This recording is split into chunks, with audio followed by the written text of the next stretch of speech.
Precisa ferir a pressão, medir a glicemia ou tomar uma vacina? Na Drogasil tem exames, testes e calendário vacinal completo. E o que é melhor, tem sempre uma Drogasil aí perto de você. É fácil, prático e rápido. Dá para ir entre uma música e outra. Procure nossos farmacêuticos. Quanto mais você conhece o que a gente faz na Drogasil, mais você se cuida.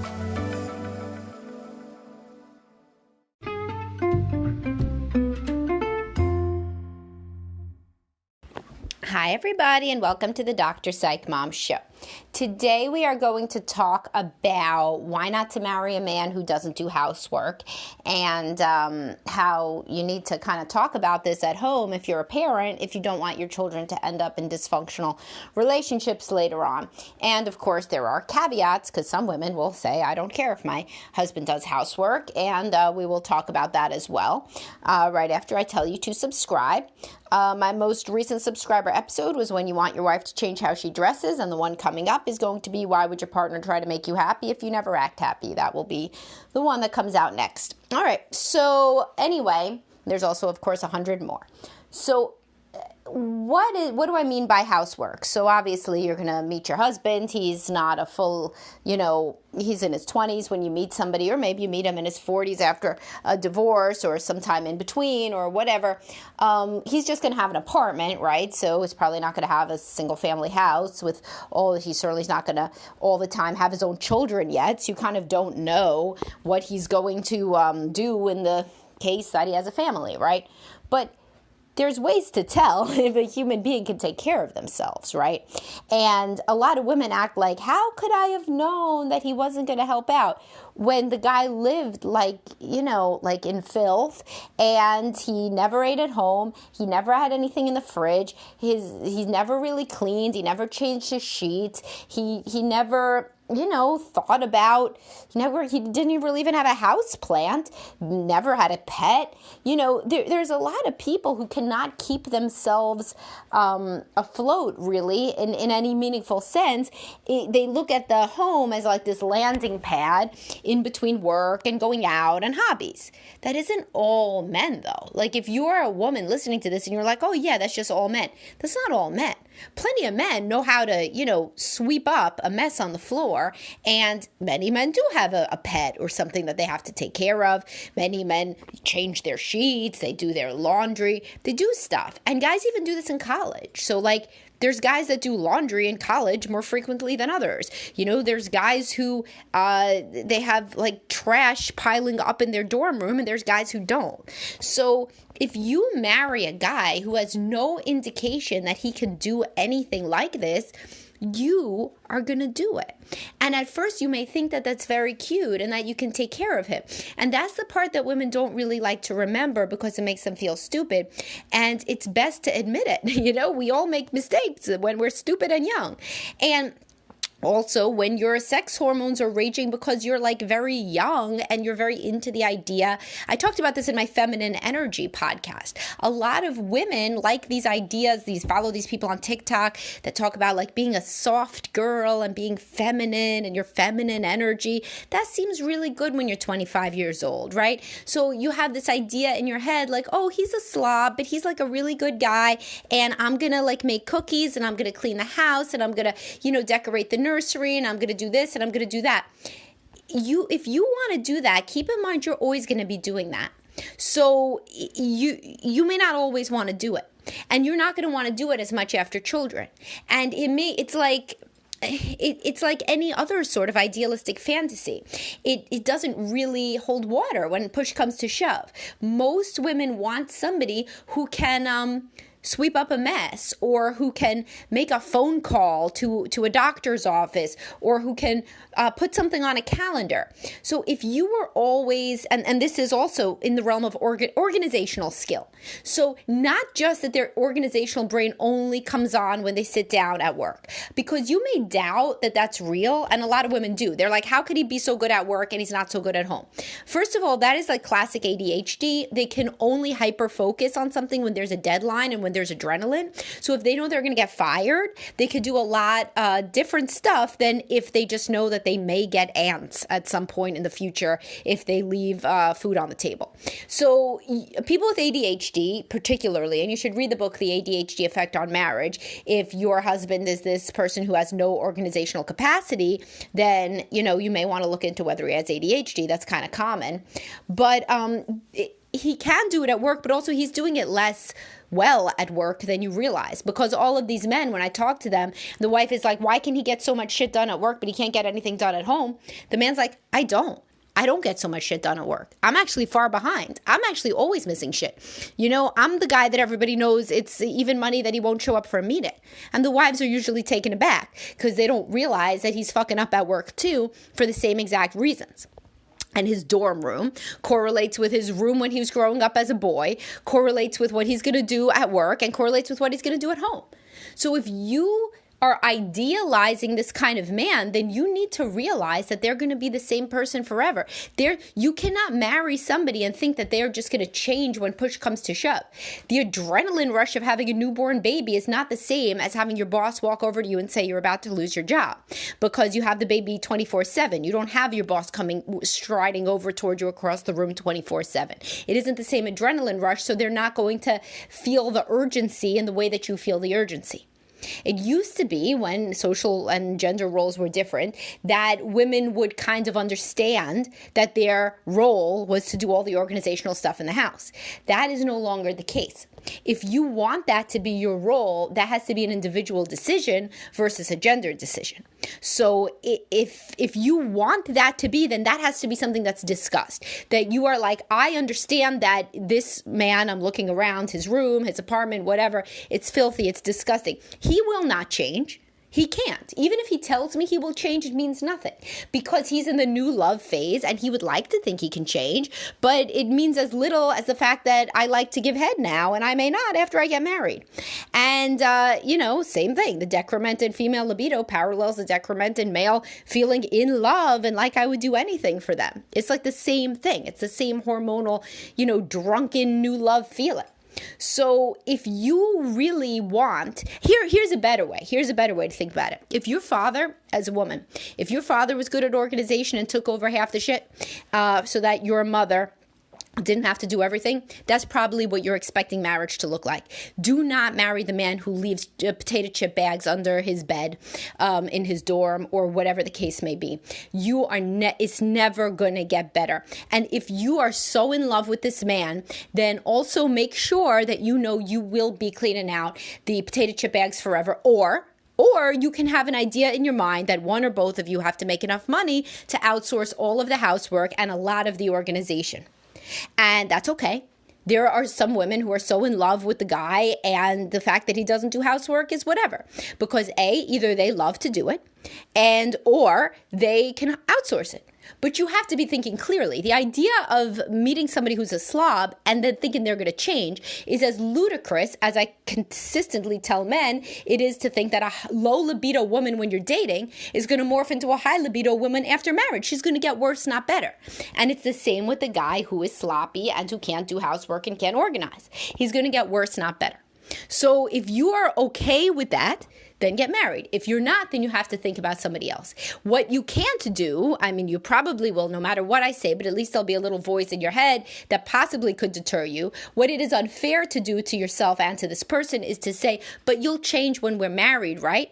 Implicitly or explicitly, because he can't. He's shown who he is. He's shown who he is. He's the guy who doesn't change his sheets. He hasn't changed his sheets since he started dating you. You were dating him for 8 months. He is not going to turn into the guy who knows how to clean the kitchen to your specification. You need to love him for other things and take over all of the housework if you want, or outsource it all, but he can't do it. So it's the same thing with the low libido woman.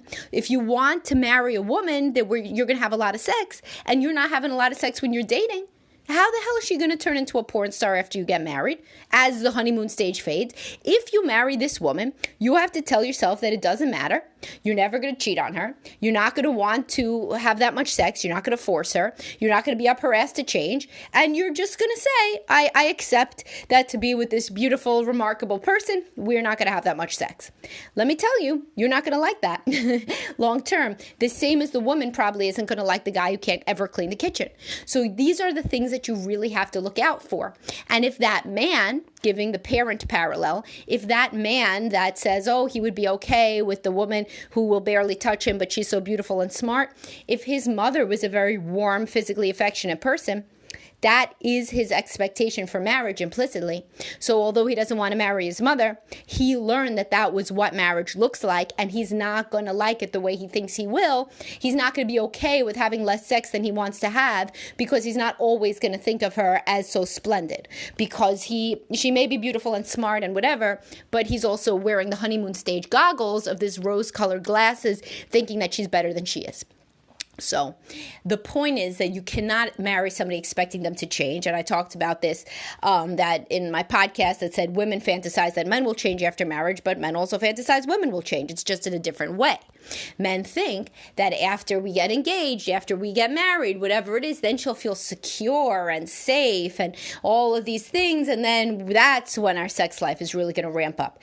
It's silly. It's ludicrous. And it leads to a lot of drama and heartache that could be obviated if there was more of an understanding that people are who they are. Years ago, it used to be thought that a man would not do anything around the house. So thus, the expectation was very minimal. So you could marry a man that could afford housework help for you or not, and then you would do it. But it wasn't thought to be any different. Now, there was no other option necessarily. And so with that, there was a lot less push-pull of thinking that somebody could really change. The idea that people could change their entire core personality is really relatively recent, and we have a very psychology and therapy obsessed culture right now, and it's almost anathema to say that a person has a personality and the personality doesn't really change, because the idea is that everybody can change anything. Everybody can't change everything. I was talking to my daughter. She's 13 now, and she was saying, well, you could do everything if you put your mind to it. And I said, I cannot. She was saying to me in particular, because I forget what I said I could do or not do or something. And she said, no, you could. You could do anything that you put your mind to. I said, I certainly can. And so my son from the back says, for example, she can't be good at basketball. So I said, there you go. Thank you. And yes, it's true. We can't all be good at whatever we want. There's many things I could be good at. But for example, I can't be good at basketball. I could be better, but there's no world in which I am getting onto the WNBA. That's just not happening. So, there's this idea, and it hurts people more than it helps them, because the pendulum swung too far. So, of course, to think that there's absolutely nothing you could change in your station and to go to some kind of caste system is not what I'm advising.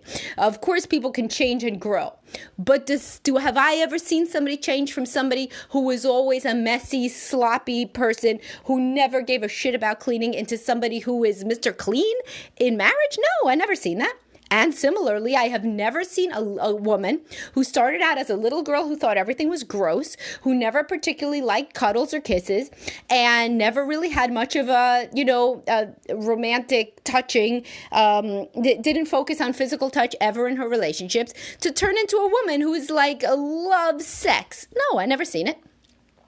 Probably never will, because it's crazy, because it's not real. I have guinea pigs. They're not going to turn into dogs. It's just not going to happen.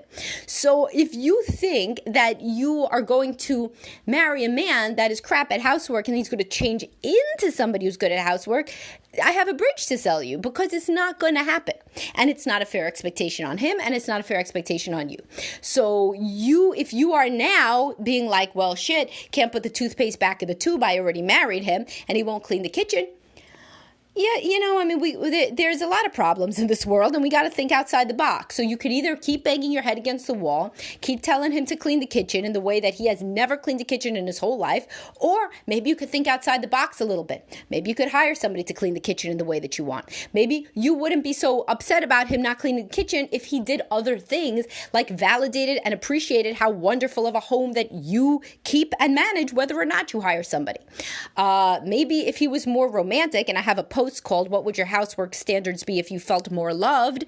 Maybe if he were better and different in some domains where he does have some more flexibility, such as grew more empathic, which is something that people can learn to do, assuming they're not sociopaths, which are a very small subset of the population. If he grew more empathic and more understood how difficult it was to live with him, then maybe his half-assed job of doing the kitchen, which he's apologetic about, would be okay, because at least he's not pretending that it's a good job and you should be happy for it. And it's the exact same thing with the men with the low libido wives. If you don't want to divorce your wife, I mean, you don't have, there's not a lot of, what's the word? You can't change her into somebody else. You can try. I mean, God knows I give you all the possible tools to try. That maybe she just doesn't know what she likes. Maybe she had sexual trauma. Maybe you're just shit in bed and we can do all the focus on you learning to be a better lover. But if you're trying to change her from a woman who shies away from your kids when their hands are too sweaty to a woman who's begging to go down on you, I have a bridge to sell you, because it ain't going to happen. And so we need to balance between acceptance and change in any healthy marriage. In fact, that is why, DBT, I run a DBT group, not me, but a therapist in my practice. You've heard of DBT potentially for borderline personality, for depression, what have you. Stands for dialectical behavior therapy. It was pioneered by Marsha Linehan, who herself, as a young woman, she came out with this a few years ago, now a lot of years ago, struggled with borderline personality. And borderline personality disorder used to be thought of as something that couldn't be treated. And then she pioneers DBT, and it engages all of these techniques that draw from Buddhism, and it's acceptance-based, but then it also is behavioral-based, and CBT and Zen Buddhism and whatever else, right? I read about this years ago and was trained in it to some degree in my program. Either way, what does dialectical mean is the point of that little background. It's the dialectic between acceptance and change. Acceptance and change. You cannot change, ironically and paradoxically, until you accept where you're at. And you can't accept where you're at until you also commit to trying to change into the best person that you can be, and to understand that that's possible. There has to be a balance between acceptance and change. So while your husband may get better at cleaning the kitchen, he's never going to be perfect. And while you may get better at acting enthusiastic in bed, or even being enthusiastic in bed, is still never going to hit the money shot for him potentially for what his hopes and dreams are, if they equate to analogously what your hopes and dreams are for how he cleans the kitchen. But this is an aside for my many married readers. But if you are in the situation where you are dating a man and you go over and his house is a hovel, and you do not want to end up being Cinderella that's taking care of everything, and you do not potentially have the money or the interest in outsourcing the Cinderella tasks, fucking don't be with him. Don't be with him. Because it's kind of like it should be, and you could get to where it's a turnoff. It's something that you could picture being a turnoff. The same as if he kicked his dog. You would be like, what a psychopath. Who would kick a dog? Well, you could think the same of somebody who has nasty dishes in the sink in his house, or who obviously doesn't own a vacuum, or whatever else. Okay, so this is your PSA to not be one of the women that 5 years in says, oh, guess what? He doesn't help with cleaning. And now I'm trying to think about if he ever indicated that he would. And now I feel bad about myself for being stupid. So don't be that person. And also the corollary, of course, the analogy, if you're the man listening, is the same with the sex drive. But I have enough podcasts on that one. This one is more about the housework. And hope you found this of interest. And I'll talk to y'all soon. Have a great day.